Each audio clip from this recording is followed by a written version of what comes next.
Well, now I want to turn to S-scale modeling. We have a sponsor for this segment, National Association of S-gaugers. Phil, I'd like to run their promotional video. Are you looking for something a little different in your model railroading? The National No. Association of S-Gaugers suggests you take a look at S-Scale. An S-Scale model is just 36% longer than an HO model, but it's 2.5 times the volume. The larger size translates to increased ease of maintenance, more durable details, and improved electrical and mechanical reliability. S-Scale modelers use accurately proportioned wheels and track systems with KD-style couplers. Exceptional S-scale models and layouts are being built in both standard and narrow gauge. Locomotives and rolling stock are available from a number of manufacturers in both ready-to-run and kit form. Equipment is available both new and through an active secondary market. There are numerous manufacturers of track, buildings, vehicles, and details, both ready-to-run and in kit form, available for those who love to build. And many S modelers enjoy kit bashing and scratch building in the larger size S offers. To learn more, visit the website of the National Association of S-Gaugers. Here you will find the history of the scale, information about clubs in your area, see layouts and connect with current manufacturers and online groups, plus much more. In short, the website has everything you'll need to explore model railroading in S-scale today. Come on board and visit soon. And now I want to introduce the host for this segment, Jamie Bothwell. Jamie, welcome. Hi, Jim. How you guys doing tonight? Great. I was trying to find something that I've been working on. Most of what I've been working on lately has been building, trying to actually build a layout. So that doesn't really translate to pictures very well. Number one, because there's not a whole lot to see, and number two, it's in the basement and the Wi-Fi doesn't go down there. But I thought I would start off with a couple of quick. Let's see, where's my screen share thing? A couple of quick product announcements. Let me see if I go to this. Which spot? Share. All right, well, I'll try this. Okay, yeah, this should work. Let's see. Okay, first of all, Bill's Train Shop, BTS, right there on the front page, you can see.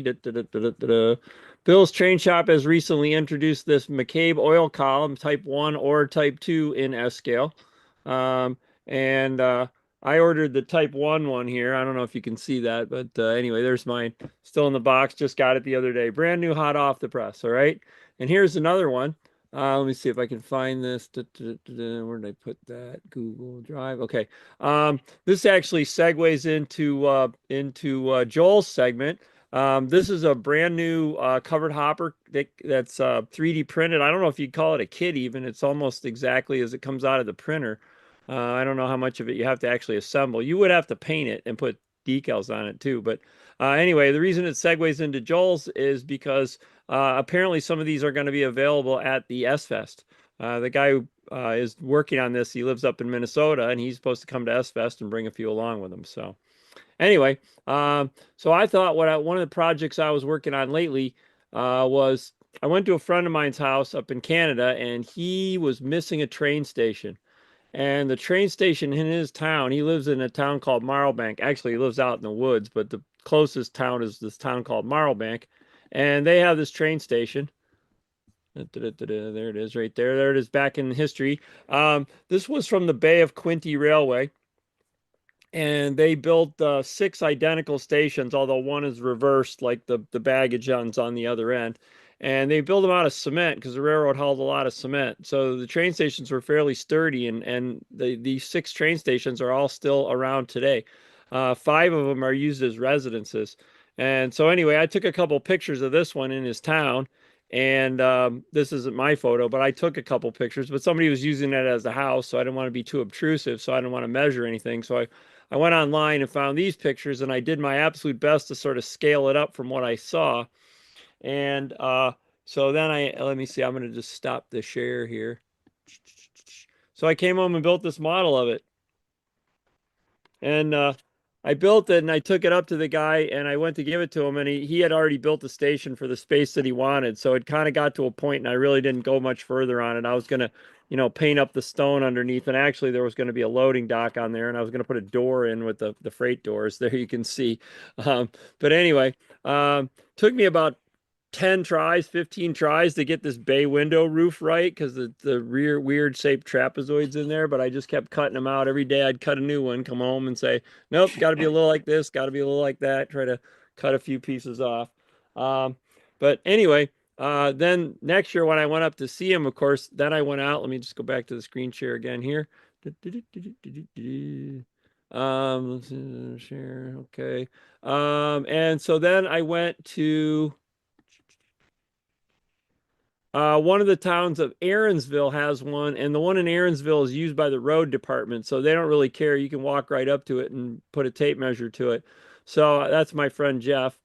I probably should go. I can't see my arrow. There we go. If I close all the people. So there's Aaronsville. And of course, when you get up there and actually put a tape measure to the thing, you find out all the mistakes you made.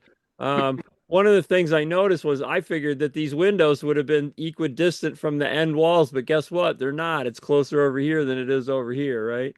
So Yeah. anyway, but I thought I did pretty good job. I mean, when I measured it, a lot of the stuff came out pretty close, considering I was just working from a photograph. But that was my, that's sort of my tip for the day is that, how to size things off a photograph. So, you kind of look at a door, or a window, and sort of say, well, that should be about this big, or that should be about that big.